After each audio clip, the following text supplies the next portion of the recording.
a todos os nossos queridos e amados irmãos.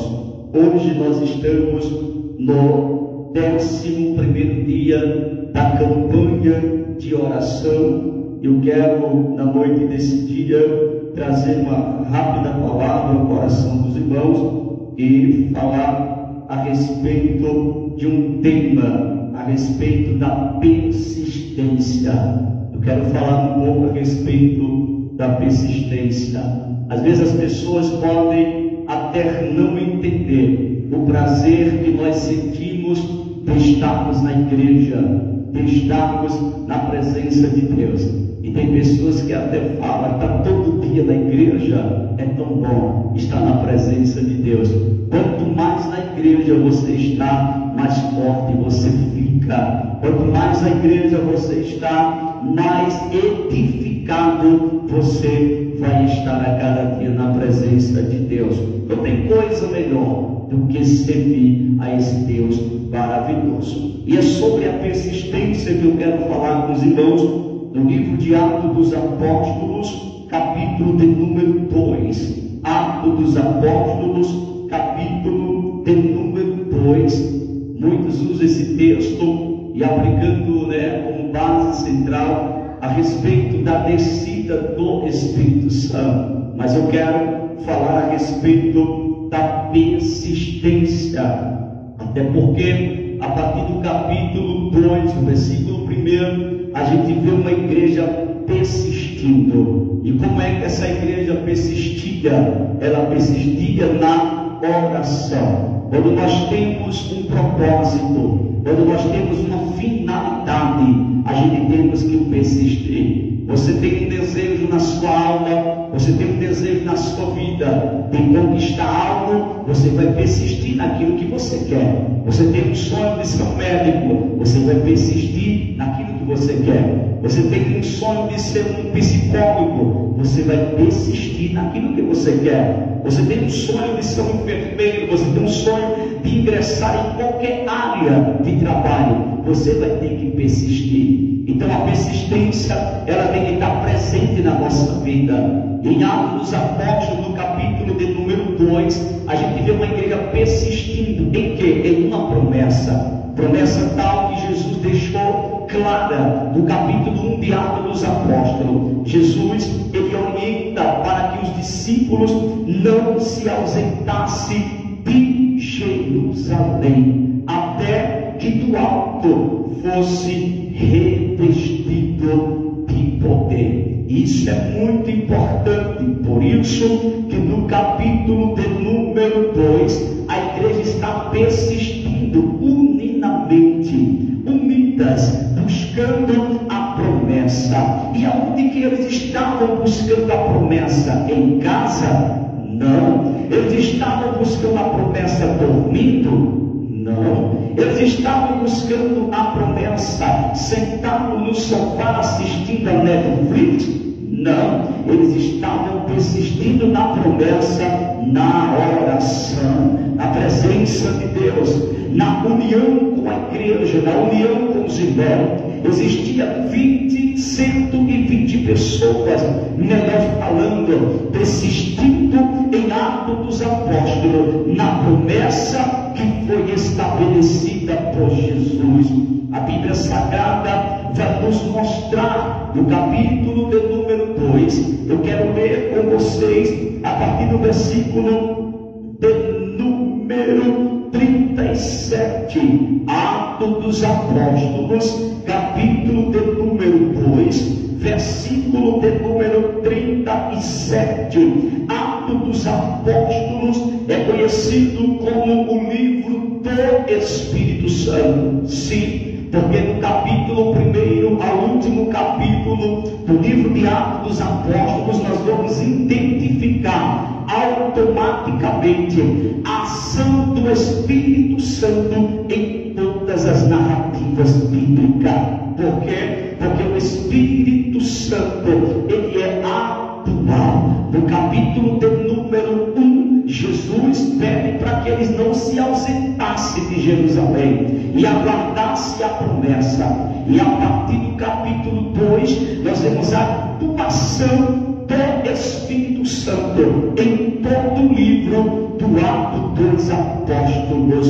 Por isso que eu quero neste momento ler convosco o versículo de número 37 do capítulo 2. Olha o que diz o texto: ouvindo eles isto, compungiram-se em seu coração e perguntaram a Pedro e aos demais apóstolos: que faremos, varões irmãos? E disse-lhe Pedro: arrependei-vos e cada um de vós seja batizado em nome de Jesus Cristo para perdão dos pecados, e recebereis o dom do Espírito Santo. O versículo de número 39 vai nos dizer: porque a promessa vos diz respeito a vós, a vossos filhos e a todos os que estão longe, e tantos quanto Deus nosso Senhor chamar. Que promessa é essa? É a promessa do derramamento do Espírito Santo, é a promessa dos dons espirituais em evidência na igreja, o dom de línguas desconhecida. Há quem diga que o dom de línguas só foi manifestado uma única vez e não mais. Isso é mentira, isso é engano, porque a partir do capítulo 2, ainda do livro do Atos dos Apóstolos, nós vemos a evidência do batismo com o Espírito Santo, que é com evidência das línguas desconhecidas. Sim, línguas desconhecidas, porque aqui está um ato manifestado chamado dentro da teologia de grossolália. O que é grossolália? É uma língua que não se identifica, é uma língua desconhecida. Língua essa que Jesus ele deixou para os crentes que buscam, para aqueles que creem, porque só recebe quem crê. Jesus falou: aquele que crê tem que crer. Aquele que crê e for batizado será salvo. E também Jesus disse que esses sinais seguirão aos que crerem. Em meu nome expulsarão demônios, falarão novas línguas.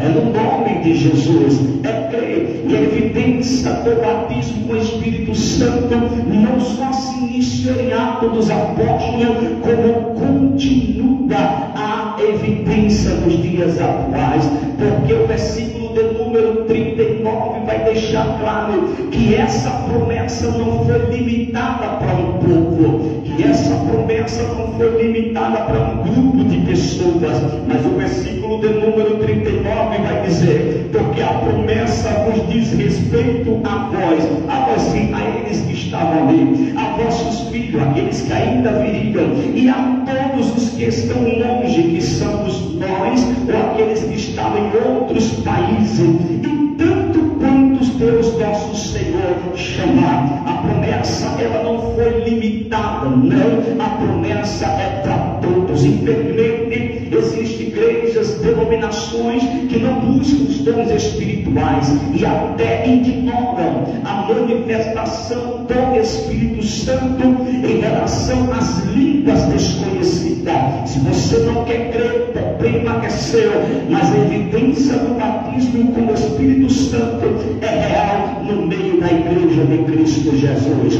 O versículo de número 40 vai nos dizer: e com muitas outras palavras isto testificava e os exortava, dizendo: salvai-vos desta geração perversa. O versículo de número 41 vai nos dizer: de sorte que se foram batizados os que de bom grado receberam a sua palavra, e naquele dia agregaram-se quase 3.000 almas.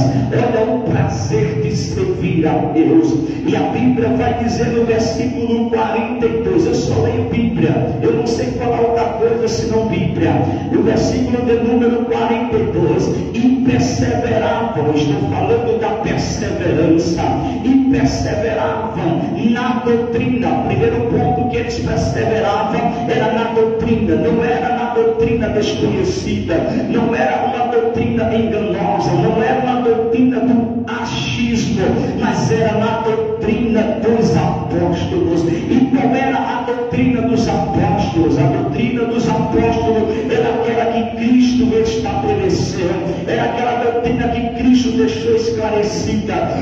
passa daquilo que Cristo estabeleceu, seja anátema, ou seja, maldito. Quando nós observamos, eles perseveravam no primeiro ponto: doutrina, conhecimento, palavra, e também na comunhão, ou seja, era uma igreja que tinha comunhão, era uma igreja que tinha prazer de estar unida. E também a Bíblia vai dizer: no partir do pão, eles tinham isto em comum. A Bíblia diz que eles repartiam o que tinham com o seu próximo. Eles não podiam ver ninguém com dificuldade, que eles repartiam. E a Bíblia vai dizer em algumas narrativas que eles tinham tudo em comum. E a Bíblia vai dizer: e nas orações, ou seja, eles perseveravam na oração. Eles tinham prazer de estar unidos no cenáculo. Eles tinham prazer de se reunir para adorar e glorificar a Deus. Orar, estar na comunhão, praticando a doutrina da palavra do Senhor. O versículo de número 43 vai nos dizer: então cada alma havia temor. Por que havia temor? Porque eles perseveravam na doutrina. Porque havia temor? Porque eles tinham comunhão. Porque havia temor? Porque eles estavam unidos no partir do pão. Porque tinha temor? Porque eles tinham vida de oração. Quando você vê um crente fazer o que quer porque não tem mais temor de Deus, quando você vê um crente agindo do jeito que quer, pensando do jeito que quer, tomando atitude do jeito que quer, fazendo o que quer, essa pessoa não tem mais temor de Deus. Por quê? Porque não persevera. Mas um crente que persevera na doutrina dos apóstolos, um crente que persevera na comunhão, um crente que persevera no partir do pão, um crente que persevera nas orações, ele tem temor. É um crente que tem obediência na sua vida. É um crente que não anda pelo seu nariz. É um crente que não vai com a Maria, vai com as outras. Mas é um crente que sabe o que quer. É um crente que tem firmeza na casa de Deus. É um crente que tem vida de oração. É um crente que tem vida de comunhão. É um crente que está na palavra de Deus e não larga a doutrina da palavra do Senhor. Tendo ouvido a doutrina de demônio, tendo ouvido a doutrina enganosa. É por isso que a igreja primitiva, ela não era uma igreja perfeita, mas era uma igreja onde a glória de Deus era manifestada. Era uma igreja onde, meus irmãos, a união era presente. Era uma igreja que vivenciava os milagres de Deus, prodígios e maravilhas eram efetuadas quando a igreja orava. Lembra da narrativa quando Pedro foi preso? A Bíblia vai dizer que a igreja entrou na oração e a igreja começou a orar. A igreja começou a interceder para que Pedro fosse solto. E o que foi que aconteceu? Deus enviou o anjo e tirou Pedro da prisão. Por quê? Porque existe poder na oração. Hoje nós estamos, meus queridos irmãos, no 11º dia da campanha de oração. E enquanto nós oramos, Deus tem o poder de libertar. Enquanto nós oramos, Ele tem poder de agir. Enquanto nós oramos, o Senhor está trabalhando no projeto desta campanha. Ele está operando aquilo que nós precisamos. Mas para isso, meus irmãos, é necessário levar a sério.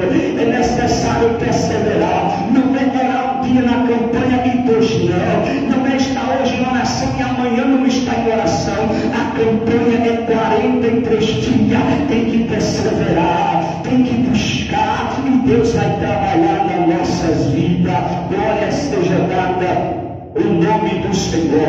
A Bíblia diz que em cada alma havia temor e muitas maravilhas, sim, porque quando se tem doutrina, quando se tem comunhão, quando se tem oração, claro que vai haver maravilhas no meio do povo de Deus, sinais e fazia pelos apóstolos, claro, porque para que Deus opere milagre, você tem que ter uma vida de oração na presença de Deus. O versículo de número 44 vai nos dizer: todos os que criam, todos, os que criam estavam juntos e tinham tudo em comum. Olha que coisa linda, porque, meus irmãos, quem crê no poder da palavra de Deus, quem crê no poder da palavra pregada, ele tem o prazer de estar junto, ele tem o prazer de estar presente na casa de Deus. O versículo de número 45 vai dizer: vendiam suas propriedades e fazendas, e repartiam com todos, segundo cada um tinha necessidade. Sabe o que significa isso? A presença de Deus era tão forte na vida dessa igreja, eles perseveravam tanto na doutrina dos apóstolos, eles estavam tanto em comunhão, eles se reuniam no partir do pão, eles estavam tão cheios da oração, da presença de Deus, que o materialismo para eles não era nada. Eles tinham prazer de repartir um com o outro, não era pegar as coisas materiais. Por quê? Porque quanto mais a gente se enche do céu, a gente se esvazia da terra. Quanto mais você se enche da presença de Deus, você se esvazia do materialismo. Quando você vê um crente que não ora, é um crente cheio do materialismo, mas é vazio de Deus. Mas um crente que é cheio de Deus, ele se esvazia do materialismo, e Deus ainda não deixa faltar nada para a sua vida. Glória seja dada o nome do Senhor Jesus.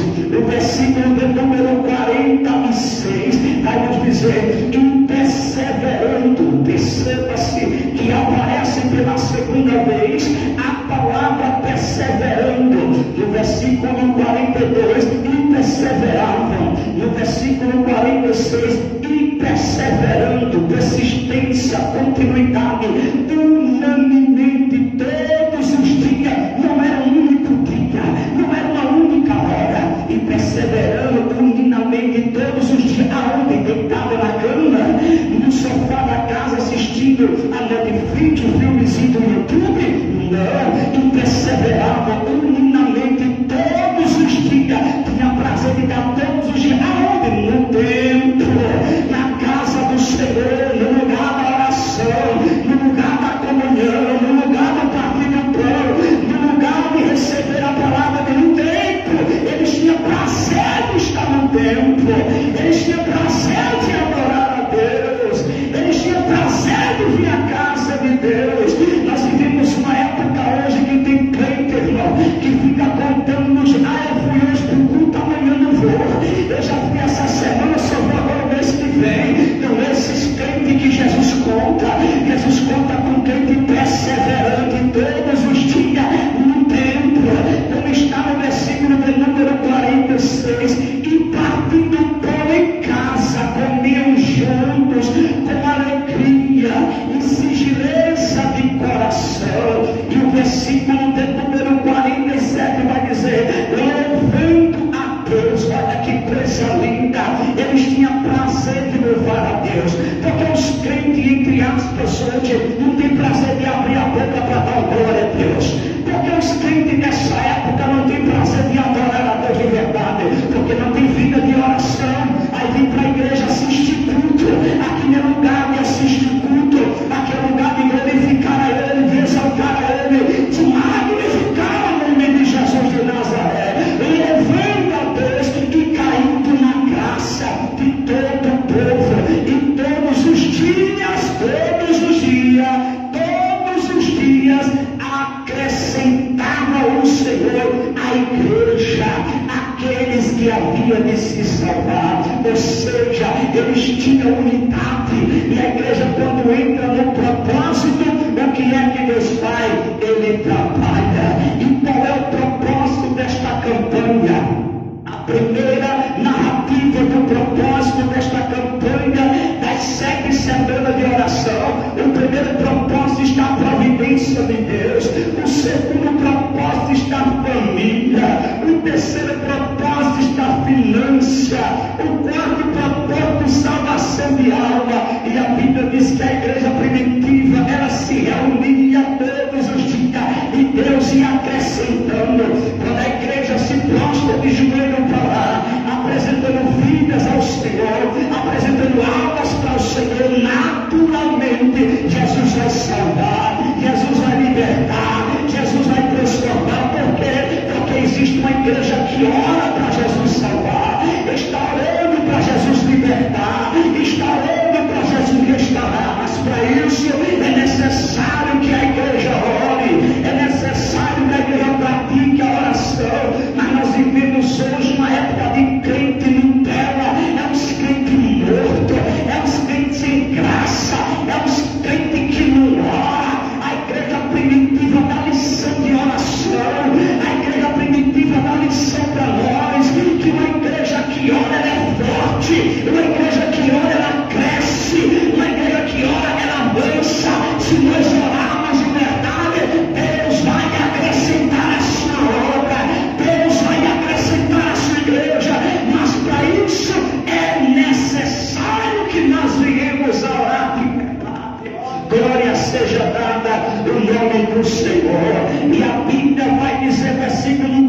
27, louvando a Deus e caindo na graça de todo o povo, ou seja, o povo passava e aquela igreja primitiva orando, o povo passava e via o povo na igreja, via o povo na comunhão, via o povo no templo, e o povo olhava e dizia: rapaz, que povo diferente, o povo tem prazer de estar junto louvando a Deus, o povo tem prazer de cultuar, o povo tem prazer de louvar a Deus. Rapaz, é aí mesmo que eu quero participar. E isso atraía o povo ficava maravilhado, o povo caía na graça de todo o povo ficava admirado, rodeando aquela igreja, e todos os dias acrescentavam o Senhor à igreja aqueles que havia de salvar.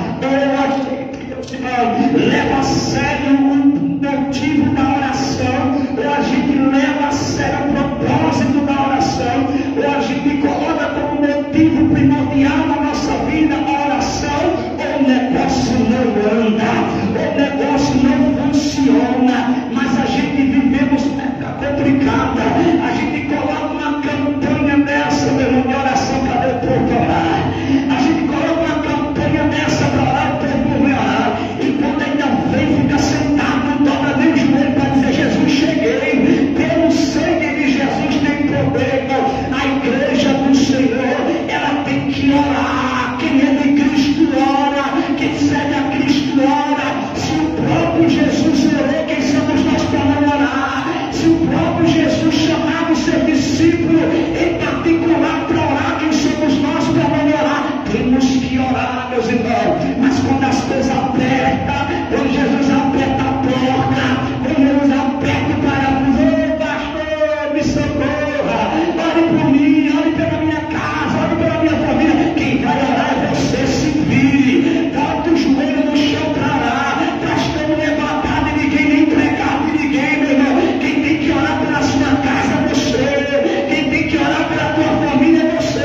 O pastor vai te orientar, mas é você que vai orar, é você que tem que botar o joelho no pó, porque quando tudo vai bem, ninguém quer orar, irmão, ninguém vem orar. Aí as coisas apertam, aí vem atrás do pastor: pastor, ore por minha casa, ore pela minha família, ore por mim. Por que você não vem orar? E por que você não dobra o joelho para orar? O mesmo Deus que me ouve, ouve você também.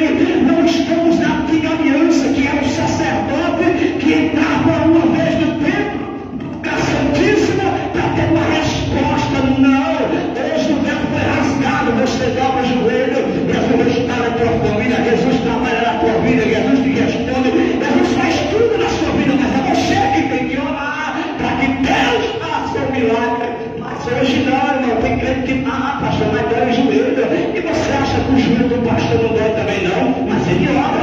Se é sacrifício a oração, é sacrifício orar. Mas quanto mais a gente ora, oh Jesus amado, quando a gente ora, meu irmão, que a gente coloca o propósito da oração, saiba de uma coisa, que Deus ele age na nossa vida, Deus ele trabalha na nossa vida, mas é preciso vivermos uma vida de oração. O crente que não ora, ele é um crente morto. O crente que não ora, ele é um crente fraco, irmão.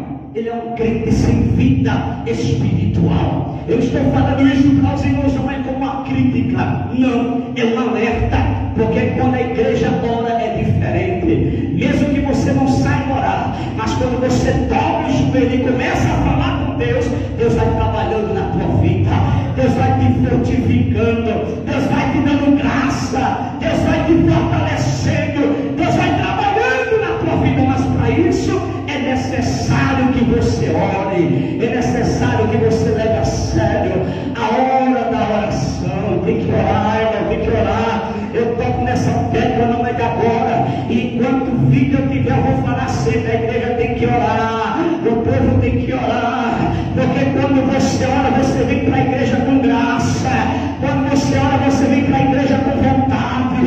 Quando você ora, você tem prazer de adorar a Deus, você tem prazer de louvar a Deus, você tem prazer de expressar o teu louvor ao Senhor. Quando você ora, você prega diferente. diferente, você canta diferente, você adora Deus diferente, mas quando você não ora, não passa de um boneco humano parado no meio de um tiroteio, um boneco parado e parece uma múmia, olhando para um lado, olhando para o outro. Mas quando você ora, a sua vida ela é diferente. Quando você ora, a tua vida ela é avivada. É Deus ponto primordial, e ele encerra agora. É Deus ponto primordial na vida da igreja. Primeiro, palavra. Se tem palavra, que aqui é o que não falta, é palavra. É o primeiro ponto primordial. Por quê? Porque a palavra de Deus, é um alimento para a nossa alma. A palavra de Deus é um alimento para o nosso espírito. Mas somente a palavra, irmão, não vai resolver tudo na sua vida. Porque, pastor, quer dizer que a palavra não é tudo? É tudo. Mas só vai concretizar alguma coisa na sua vida com a oração. A maior prova disso é que a própria palavra personificada, o verbo que se fez carne, Jesus Cristo de Nazaré, ele era a palavra, mas ele teve que orar, ele teve que olhar para o discípulo que passaram a noite inteira tentando expulsar o demônio e não conseguiu. E Jesus disse para ele: olha, essa casta de demônio só sai com jejum e oração. É Jesus dizendo, meus queridos irmãos, simplesmente Jesus dizendo para o discípulo: não é só estar com uma palavra no coração, não é só ler a palavra, não é só estudar a palavra, não é só aprender os meus ensinamentos. Vocês têm que ter uma vida de oração, porque o que completa a vida do cristão é a palavra, mas também é a oração. A palavra e a oração. Palavra sem oração fica sem graça, mas oração com palavra, a palavra fica com graça. Você fala com graça, você fala com autoridade. Pode ter duas pessoas dentro da igreja, mas você fala com autoridade, você prega com graça, você prega com chão, porque você tem oração, você tem vida com Deus. Fique de pé, por favor, e vamos nesse momento, meus irmãos, estar orando, agradecendo a Deus. Sabemos que Deus, ele pode fazer. Deus, ele é Deus. Ele faz, ele pode e ele está no controle de todas as coisas. Ele é fiel. A paz do Senhor Jesus Cristo. Ok, mas amanhã estaremos aí em nome de Jesus. Ore por mim e por minha família. Que Deus abençoe. Vamos estar orando sim para que Deus possa abençoar. Estão mandando a paz aqui para os irmãos. Querido e eterno Deus, nesse momento, Senhor, nós te louvamos e agradecemos por esse culto maravilhoso. Leva, Senhor amado, agora em paz e segurança a cada um dos teus filhos aos seus lares, Senhor. Neste momento eu oro por todos aqueles que nos acompanham. Eu apresento, meu Senhor, os pedidos de oração. Deus amado, vai abençoando teus filhos de forma especial. Muito obrigado pela sua palavra. Que o Senhor venha aplicar a tua palavra no coração dos teus filhos. Hoje, meu Senhor, o 11º dia dessa campanha, eu estou mais vivo do que nunca. Eu estou mais empolgado do que nunca, Senhor. Porque eu não estou buscando a Deus morto. Eu estou buscando a Deus vivo. A Deus que responde. A Deus que está trabalhando dentro dessa campanha, na vida dos teus filhos. E eu creio, meu Pai, que daqui ao romper desta campanha, o Senhor vai fazer muito mais.